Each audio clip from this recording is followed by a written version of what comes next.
আজকে তোমাদের সাথে আমি শেয়ার করব শিলে বাটা চিংড়ি, যার টেস্ট হচ্ছে দুর্দান্ত। চলো দেখি কি কি লাগবে। চিংড়ি মাছ বাটা করতে লাগছে ছোট চিংড়ি খোসা ছাড়ানো, নারকেল কোড়া, সর্ষে, কাঁচা লঙ্কা, সর্ষের তেল, কিছু রসুন কুচি মানে রসুন আর নুন, চিনি। ব্যাস এই দিয়ে তোমাদের দেখিয়ে দেবো চিংড়ি মাছ বাস ধরিয়ে নিয়েছি।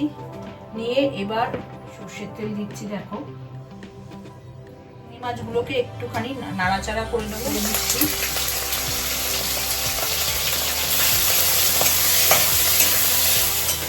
নুন দিলাম,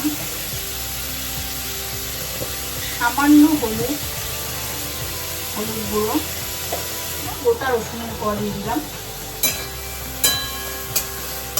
আর সাথে পড়বে সর্ষে আর কাঁচা লঙ্কাগুলো ভেঙে দিয়ে দিচ্ছি। অল্প সর্ষে আগের থেকে শিলে একটু পিষে নিতে হবে। এই যে নারকেল কোড়া,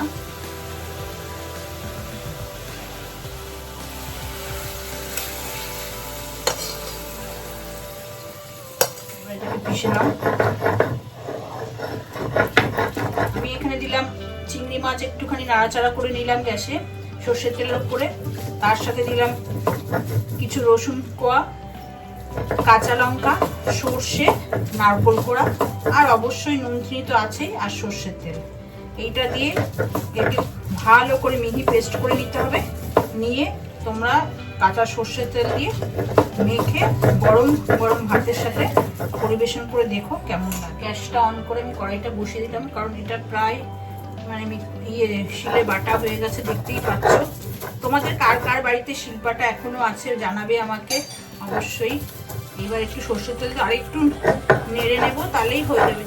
কালো জিরে ফোড়ন দিতে হবে। ঝালটা নিজেদের মতন করবে। আমি তোমাদের বারবারই বলি, আমার বাড়িতে আমার ছেলে ঝাল খায় না বলে আমাকে সব কিছুতেই অল্প করে ঝাল দিতে হয়। একটু কালো জিরে ফোড়ন দিলাম, জাস্ট তোমার এরকম অনেকটা মানকচু বাটার মতোই ইনগ্রিডিয়েন্টস গুলো লাগে। দিয়ে এবার একটু নেড়ে নেব। নুন দিচ্ছি আর চিনি দিয়ে দিই। সব কিছুতেই অল্প করে একটু চিনি দিয়ে দিই, কারণ নুন চিনি ব্যালেন্স না হলে রান্নায় আমি টেস্ট পাই না, আমার কিরকম একটা পানসিটা মতন লাগে। প্রথমের মতো দিলে এই নেড়ে দিলাম, আর বেশি হয়ে গেছে। দেখো কিরকম হয়েছে। আশা করছি এইটা যদি তোমরা গরম ভাতের সাথে খাও খুবই ভালো লাগবে। তোমাদের এই শিলে বাটা চিংড়িটা গরম ভাতের সাথে খেয়ে কেমন লাগলো অবশ্যই কিন্তু কমেন্টে জানাবে। আর ভালো লাগলে লাইক শেয়ার করতে ভুলো না। যারা ফেসবুক প্রোফাইল থেকে দেখছো প্লিজ আমার প্রোফাইলটাকে ফলো করো, আর যারা সরকার বাড়ি হয়েছে ইউটিউব চ্যানেল থেকে দেখছো তারা আমার চ্যানেলটাকে সাবস্ক্রাইব করে দিও।